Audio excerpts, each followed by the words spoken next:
Friends, இன்றைக்கி நம்ம என்ன பார்க்க போகிறோன்னா, நான் வந்து சமைக்க போகிறேங்க.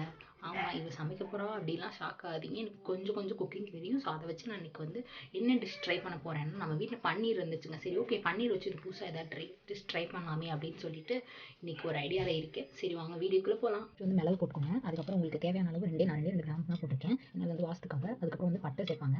அதுக்கப்புறம் ஒரே ஒரு ஏலக்காய் இது மட்டும் சேர்த்துக்கோங்க. சேர்த்ததுக்கப்புறமா கொஞ்சோண்டு கருவேப்பிலை போட்டுக்கோங்க. சாரி, கருவேப்பிலை வரலங்க. கொஞ்சோண்டு கருவேப்பிலை சேர்த்துக்கோங்க.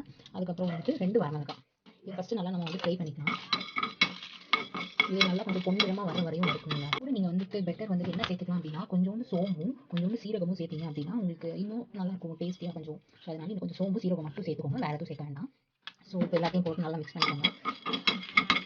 அடுப்பு வந்துட்டு கொஞ்சம் ஹையாக வச்சுக்கோங்க. ஏன்னா இது ஸ்டார்டிங்கிறதுனால அது கொஞ்சம் சீக்கிரமாக இதாகும். ஸோ அதனால நல்லா கொஞ்சம் ஹையாகவே வச்சுக்கோங்க. அந்த ஸ்மெல் உங்களுக்கு தெரியும், நீங்கள் பண்ணும்போது உங்களுக்கு அந்த ஸ்மெல் வரது தெரியும். ஸோ அப்படி அந்த ஸ்மெல் வரும்போதே நீங்கள் கொஞ்சம் அடுப்பை வந்து சிம்மில் வச்சுக்கோங்க கொஞ்சம். ஸோ உங்களுக்கு இது பார்த்தாலே தெரியும் ஓரளவுக்கு கலர் சேஞ்ச் ஆகி வந்துருக்கு அந்த இலை எல்லாமே. ஸோ இது பாருங்கள், உங்களுக்கு அது கலர் சேஞ்ச் ஆகிறது தெரியுதா? ஸோ இந்த டைமில் நீங்கள் என்ன பண்ணணும்னா, அடுப்பை இது பண்ணிவிட்டு இதை அப்படியே இறக்கிக்கோங்க. இறக்கி வச்சு நம்ம இதை என்ன பண்ண போகிறோம்னா, ஒரு மிக்சியில் மாற்றிட்டு அதை வந்து அரைச்சி வச்சிடலாங்க. தனியாக பவுடராக அதை பொடி பண்ணி வச்சுக்கோங்க. இதை வந்து மிக்சியில் அரைச்சி எடுத்துக்கலாம். இது எப்படி அரைக்கணும்னா, ரொம்ப பொடியாக எப்படி சொல்கிறேன், ரொம்ப பவுடர் மாதிரி அரைக்காதீங்க. கொஞ்சம் திட்டாக இருக்கும்ல, அந்த மாதிரி அரைச்சிக்கோங்க. இந்த அளவு இந்த பதத்துக்கு இருந்தால் போதுங்க. கொஞ்சம் திட்டியாக இருந்தாலே போதும். அடுத்து என்ன பண்ண போகிறோம்னா, ஒரு கடாய் எடுத்துக்கோங்க. அதில் வந்து நான் நல்லெண்ணெய் சேர்க்குறேன்.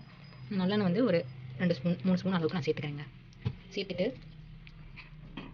இதில் கொஞ்சம் நீங்கள் வந்து வெங்காயம் ஆட் பண்ணிக்கோங்க. பெரிய வெங்காயம், நான் வந்து பெரிய வெங்காயம் தான் ஆட் பண்ணிக்கேன். உங்களுக்கு சின்ன வெங்காயம் இருந்தாலும் பரவாயில்ல, பெரிய வெங்காயம் இருந்தாலும் பரவாயில்ல. ஒரு 2 வெங்காயம் சேர்த்துருக்கேன். நான் குட்டி வெங்காயமாக 2 வெங்காயம் சேர்த்துருக்கேன். உங்களுக்கு எந்த அளவுக்கு வெங்காயம் எவ்வளோ அளவுக்கு நீங்கள் பன்னீர் எடுக்கிறீங்களோ அந்த அளவுக்கு நீங்கள் வெங்காயம் சேர்த்துக்கிட்டா போதும்.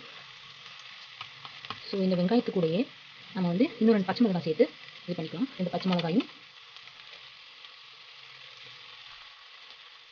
கொஞ்சம் கருவேப்பிலையும் சேர்த்துக்கலாம். ஆக்சுவலி குண்டு மிளகா ரொம்ப வரைக்குங்க. உங்களுக்கு காரத்துக்கு ஏற்ற மாதிரி நீங்கள் சேர்த்துக்கோங்க. நான் 3 சேர்த்துருக்கேன். ஸோ உங்களுக்கு எவ்வளோ வேணுமோ நீங்கள் அந்த மாதிரி சேர்த்துக்கோங்க. இது சேர்த்ததுக்கப்புறமா கொஞ்சமாக நீங்கள் உப்பு சேர்த்துக்கோங்க. சும்மா ஒரு ஸ்பூனில் கொஞ்சமாக சேர்த்துக்கோங்க. ஏன்னா நம்ம பன்னீருக்கு முன்னாடி உப்பு ஆட் பண்ணலை. ஸோ அதனால் வந்துட்டு நான் இப்படி சேர்த்துருக்கேன். உங்களுக்கு எவ்வளோ உப்பு வேணுமோ நீங்கள் அந்தளவுக்கு தாராளமாக சேர்த்துக்கலாம். ஸோ இப்போ வந்துட்டு இது கொஞ்சம் பொன்னிறமாக வர வரையும் கொஞ்சம் இது பண்ணிட்டு அடுத்த சிம்லேயே வச்சுக்கோங்க. அதுதான் நல்லது. ஸோ இது கொஞ்சம் பொன்னிறமாக வர வரைக்கும் நம்ம வெயிட் பண்ணலாம். இது இப்போ பார்த்தாலே தெரியும் ஓரளவுக்கு கலர் சேஞ்ச் ஆயிடுச்சு. ஸோ இந்த டைம் நம்ம என்ன பண்ணணும்னா, கொஞ்சமாக நீங்கள் வந்து மஞ்சள் தூள் சேர்த்துக்கோங்க. ஏன்னா அந்த பன்னீரோட பச்சை வாசம் போகிறதுக்காக. ஸோ கொஞ்சமாக நீங்கள் வந்து மஞ்சள் தூள் சேர்த்துக்கோங்க. ஸோ இதுக்கப்புறம் நம்ம என்ன பண்ண போகிறோம்னா, நம்ம ஆல்ரெடி அரைச்சி வச்சிருக்க அந்த மிக்ஸி பவுடர் இருக்கும்ல, நம்ம ஆல்ரெடி வறுத்து எடுத்து வச்சோம். ஸோ அந்த பவுடர் ஆட் பண்ணிக்கலாம். ஸோ இப்போ வந்து நம்ம இந்த பவுடர் ஆட் பண்ணிக்கலாம். இது கூட நான் அரைச்சிட்டு இந்த எல்லா பவுடருமே ஆட் பண்ணிட்டேன். ஏன்னா நான் அளவு எடுத்து தான் வந்து நான் இது பண்ணி வச்சிருக்கேன். ஸோ அதனால நான் எல்லாத்தையுமே ஆட் பண்ணிட்டேன். ஸோ நான் எடுத்த அளவு இதுதான் 200 கிராம். ஸோ உங்களுக்கு எவ்வளோ வேணுமோ நீங்கள் ஆட் பண்ணிக்கோங்க. வந்துட்டு நம்ம பன்னீர் அதில் ஆட் பண்ணிடலாம்.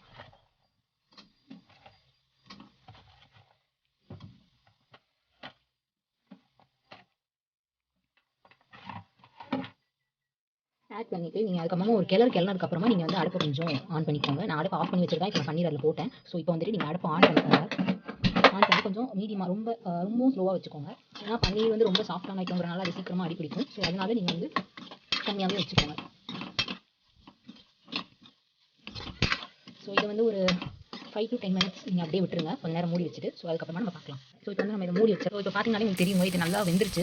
லைக் அந்த இதெல்லாம் நம்மலாம் போய் கொஞ்சம் கிறிஸ்பியாக நல்லா இருக்குங்க. ஸோ இப்போ நம்ம அடுப்பு ஆஃப் பண்ணிட்டு இறக்கிடலாம். ஸோ இது தாங்க நம்மளோட பன்னீர் பெப்பர் ஃப்ரை. ஸோ இது ரொம்பவே சூப்பராக வந்திருக்குங்க. நான் இப்போ டேஸ்ட் பண்ணி பார்த்தேன். அந்த காரம், அந்த ஸ்பைசினஸ்லாம் சும்மா வேறு லெவலில் இருக்குது. நீங்களும் ஒன்ஸ் வந்து ட்ரை பண்ணி பாருங்கள். இந்த வீடியோ பிடிச்சிருந்தா கண்டிப்பாக லைக் பண்ணுங்கள், ஷேர் பண்ணுங்கள், கமெண்ட் பண்ணுங்கள், உங்களோட ஃப்ரெண்ட்ஸ் அண்ட் ஃபேமிலிக்கு ஷேர் பண்ணுங்கள். அண்ட் மறக்காமல் நம்மளோட சேனலை சப்ஸ்கிரைப் பண்ணிக்கோங்க. மறக்காமல் அந்த பெல் பட்டனையும் கிளிக் பண்ணுவாங்க. நம்மளோட சேனல்லையும் பார்த்தீங்கன்னா Riya queen funny vlogs. So support பண்ணுங்கள் friends. Until then, bye for Riya. Thank you.